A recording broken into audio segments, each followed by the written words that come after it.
Now it's time for dialogue. The US state of California has become the first authority in America to introduce Jikji Day, which celebrates South Korea's ancient book Jikji as the world's oldest existing metal printed book.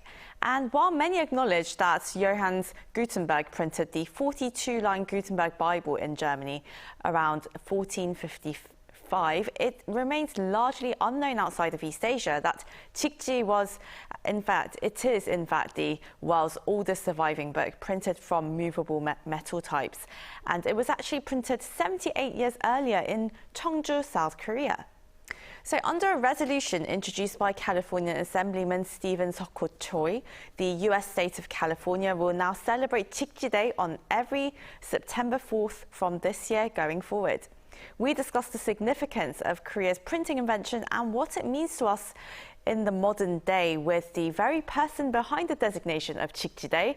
We welcome Dr. Seokho Choi, member of the California State Assembly, representing the 68th Assembly District in the state of California, and a Republican from the Orange County of California. He's previously served 2 terms as mayor of Irvine, California, where he joins us now.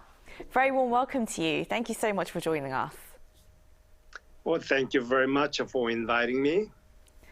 And well, you achieved a major feat for South Korea, really. The Californian legislature introduced September 4th as Jikji Day, declaring that Jikji is the world's oldest metal printed book and using a movable type. And we know that it was under a resolution that you introduced. So could you give us more details on the process of passing this resolution? Oh, yes.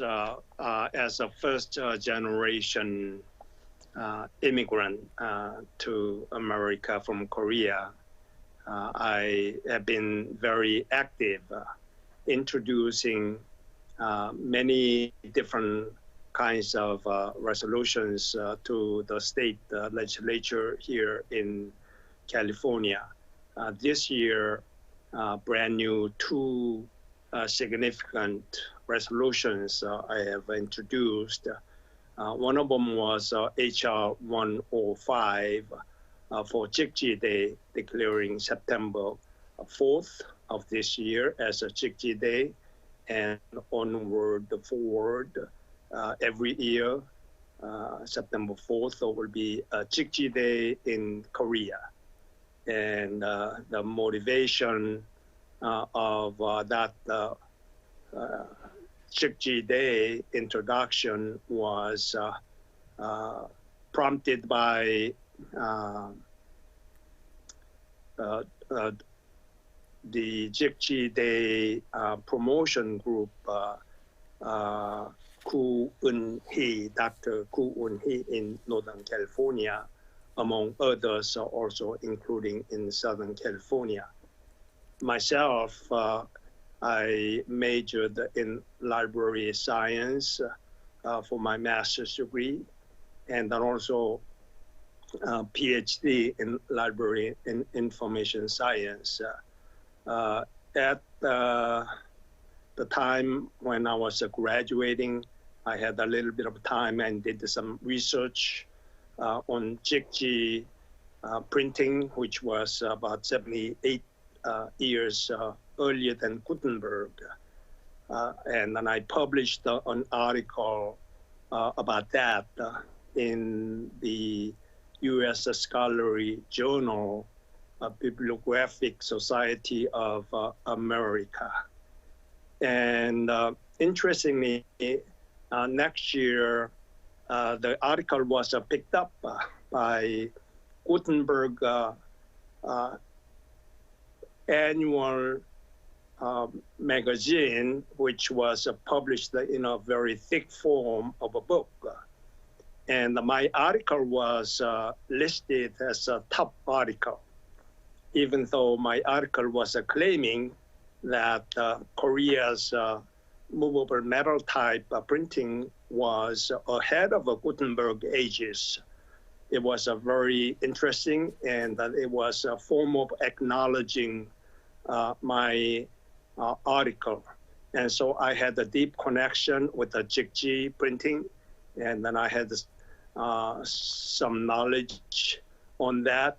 And when also encouraged how Jikji Day proclamation in California would be important to announce that fact to California, to the United States, eventually all over the world, because Westerners remember or know about the Gutenberg metal type, but hardly anyone mentions about the Korean movable metal type. Exactly, now in and the form of some may Jikji wonder, printing. really, like some may wonder, why are you focused on Jikji specifically? And well, I suppose you have the personal academic background in library science, and it's also very historically important for Korea as well. But it seems that it does have a global merit to it as well, obviously being the world's oldest extant book printed by movable type. So what significance does it have in the Californian context, and also for people around the world proclaiming this Jikji Day?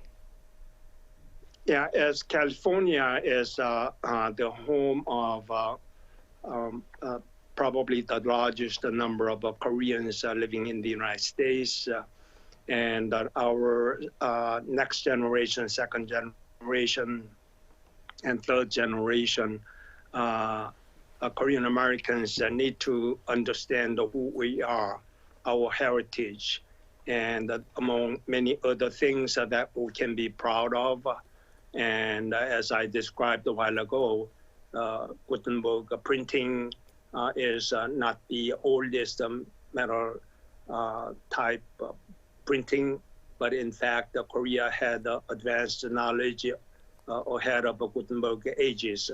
So this is not only let the world know about Korea's technology before Gutenberg days, but also educating our future generations. And it's all very exciting. So it's going to be September 4th every year in California. How are you planning to celebrate the first one? Well, I've done my job, and then I have a limited time as a legislator here in California. My job has been introducing several important Korean history and cultures, such as last year was Kimchi Day. I announced, I introduced, and it was passed. And Tosan Anchangho Day, and also March 1st, Independence Movement Day, and then also Yugansun Day as March 1st every year, among other Korean American days, like January 13th of every year. And then also we commemorate June 25th, Korean War, unfortunate incident that we need to be reminded of how Korea and the U.S. alliance is important to defend our South Korea under a constant threat of attack from North Korea. And then also August 15th, our Independence Day, after 36 years of suppression, occupation by Japanese. So we need to let the world know who we are and what background and heritage, history we Korean Americans have. So California is a starting point. Whenever we introduce certain resolutions, it tends to lead other cities to follow. So I think as a Korean American legislator, I am doing the job that no one else, non-Koreans, could do. Now let's get down to a more personal note. You're one of the first generation Korean Americans in California, which means that you lived in South Korea and then you moved to the US later in life. So how did you really become part of American society, and what led you to pursue a path in politics? I attended Kyunghee University, I served in the Korean Army as a ROTC, fourth Sagi, that's what they call Sagi, is a fourth year graduate of a ROTC program. I served in the 3rd Infantry Division, which is called as a Pekor Bude, as a first lieutenant. And my first job was given by the United States. I came here as a Peace Corps language instructor hired by U.S. State Department. And U.S. government forgot to give me the return ticket to Korea. And I'm still stuck here, and I'm serving to serve my community and California. That is a half joke and then also based on truth.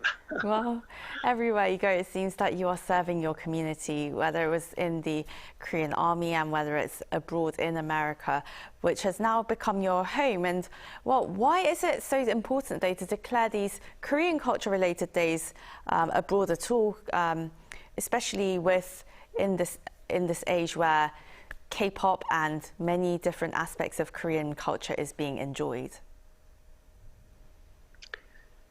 In fact, Korea is on the rise in many different areas, as you all know, K-drama, K-cinema, even K-food. Now kimchi is so popular, and the K-pop with the many different groups.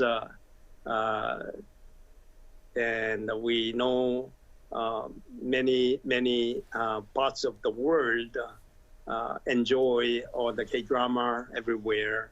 And our job is not just currently follow the popularity of what is going on, but I think we need to introduce our long history and the deep cultures, and then also our forefathers what areas of achievements that they have made in that era. And Jikji Day is one of them. In that 1400s, even Gutenberg Bible was printed, Jikji printing was made, and we know it is very under known by the people of the world, not only in the United States. So that's why it is a beginning of that effort for me to introduce Korean history, and which is very significant to the development of civilization and the spreading the knowledge.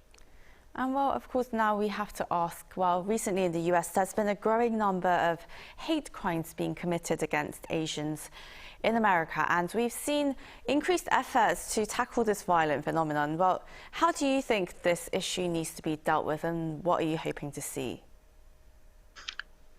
Yeah, it is very unfortunate that we are currently experiencing Asian hate crimes in the United States.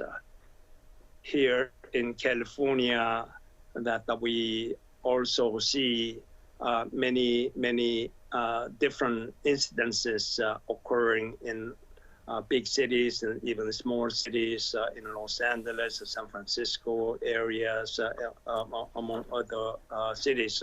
As a part of my effort, I introduced AB 2027, which was meant to enhance sentencing by the judges once the incident attack, physical attack, or verbal attack, or any of the forms have been identified as racial hate crime. However, unfortunately, in the Assembly Committee on Public Safety, they did not vote where majority members, committee members are Democrats. Since I'm a Republican, and we had only 2 votes in there, and we did not have enough votes. It died at the committee level, and then I intend to continue to fight as much as possible. We can enact the law that we can punish those aggressors, perpetrators based upon the hate crime. And then I hope that we can eliminate this COVID-19 soon, and hopefully that kind of a hate crime will be eliminated in a short period of time. That I hope. I'm looking ahead that as we have developed the vaccines, so hopefully this COVID-19 will disappear and the hate crime will stop too. So from fighting anti-Asian hate crimes to promoting Korea's cultural heritage, you're really pushing for social integration in American society. Well, this is where we're going to have to leave the interview today. I'm afraid that that was Seokho Choi, member of the California State Assembly, representing the 68th Assembly District. Thank you so much for your time today. Thank you very much for the opportunity to speak with you and talk about my activities as a first-generation Korean American in California. Thank you, Dr. Choi. Bye.